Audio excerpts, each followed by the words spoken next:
జీవోపై high court stay ఇవ్వడం పట్ల నిరసనగా, అదేవిధంగా ప్రభుత్వ నిర్లక్ష్యాన్ని నిరసిస్తూ ఈ నెల 14న రాష్ట్ర బంద్కు పిలుపునివ్వడం జరిగింది.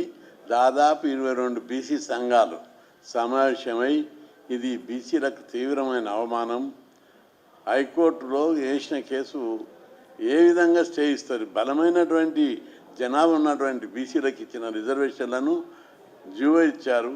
నామినేషన్లు వేసే స్టేజ్లో నామినేషన్లు నోటిఫికేషన్ వేసిన తర్వాత రిజెక్ట్ చేసేటటువంటి అధికారం లేదు ప్రభుత్వానికి, కోర్టులకు.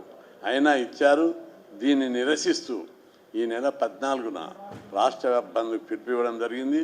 రాష్ట్ర వ్యాప్తంగా రోజు పెద్ద ఎత్తున ఇప్పటికే బీసీ సంఘాలు ధర్నాలు, రస్తారోకోలు, ర్యాలీలు, రౌండ్ టేబుల్ కాన్ఫరెన్సులు జరుపుతున్నారు. ఇంకా జరపాలని విజ్ఞప్తి చేస్తున్నా. 14 నాటి బంద్కు అందరూ కలిసికట్టుగా కుల సంఘాలు, బీసీ సంఘాలు, ఉద్యోగ సంఘాలు, విద్యార్థి సంఘాలు అందరూ కలిసికట్టుగా మద్దతు ఇవ్వాలని, అన్ని రాజకీయ పార్టీలు కూడా మద్దతు ఇవ్వాలని ఈరోజు బీజేపీ నాయకుడు కిషన్ రెడ్డి గారికి కలిసి బంద్కు మద్దతు ఇవ్వాలని కోరడం జరిగింది. పార్టీలో చర్చించి మద్దతు విషయం సానుకూలంగా తీసుకుంటామని హామీ ఇచ్చాడు.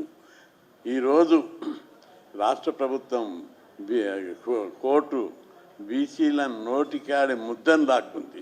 రాష్ట్రంలో ఉన్న బీసీలు దీన్ని జీర్ణించుకుంటలేరు.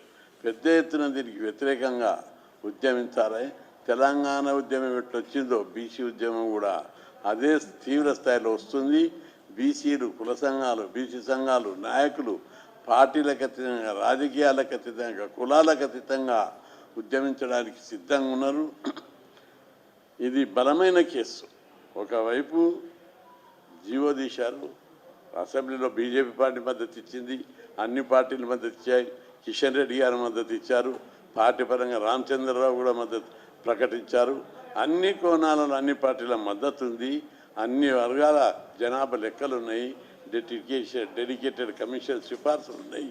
అయినప్పటికీ కూడా కోర్టు ఈ విధంగా ఇవ్వడాన్ని మేము తీవ్ర స్థాయిలో నిరసిస్తూ బీసీల నోటికాడి అన్నముద్ద లాక్కొని అవమానపరిచారు. కాబట్టి దీని మీద నిరసిస్తూ 14న తలపెట్టిన బంద్కు అన్ని పార్టీలు మద్దతు ఇవ్వాలని కోరుతున్నాం. ఇది అన్ని కుల సంఘాలు, బీసీ సంఘాలు తీవ్ర స్థాయిలో, ఇది బీసీల ఆత్మగౌరవానికి సంబంధించింది. దీన్ని పెద్ద ఎత్తున చేపట్టాలని చెప్పి పిలుపునిస్తున్నాం.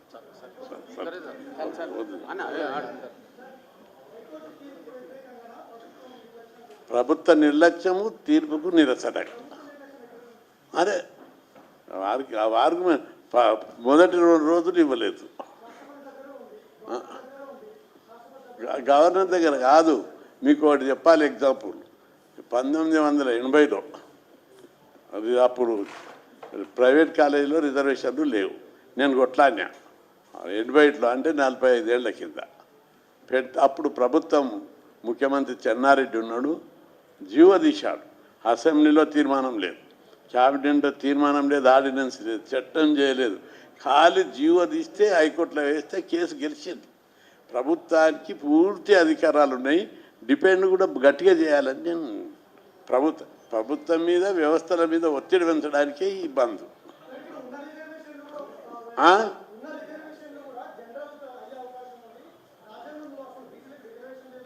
ఎందుకు లేదు? ఇప్పుడే చెప్తా నేను. 243 D6లో లోకల్ బాడీ ఎన్నికల్లో బీసీ రిజర్వేషన్లను నిర్ణయించే అధికారం రాష్ట్ర ప్రభుత్వానికి ఉందని స్పష్టంగా ఉంది. మీరు రాజ్యాంగాన్ని చదవండి ఒకసారి. ఆ ప్రభుత్వంకే అధికారం ఇచ్చారు. దీన్ని వాళ్ళు కట్టుదిట్టంగా పకడ్బందీగా అమలు చేయాలి. అందుకే మరింత ఒత్తిడి చేయడం.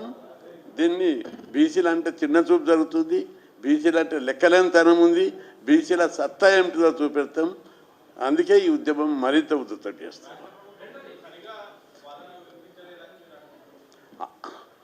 మరి ఇంత పకడ్బందీ ఉన్నటువంటి సమస్యకు రాజ్యాంగ భద్రత ఉంది, సుప్రీంకోర్టు భద్రత ఉంది, అసెంబ్లీలో చట్టం చేశారు అన్ని పార్టీలు. సుప్రీంకోర్టు తీర్పు ప్రకారం జనాభా లెక్కలు ఉన్నాయి, డెడికేటెడ్ కమిషన్ ఉంది.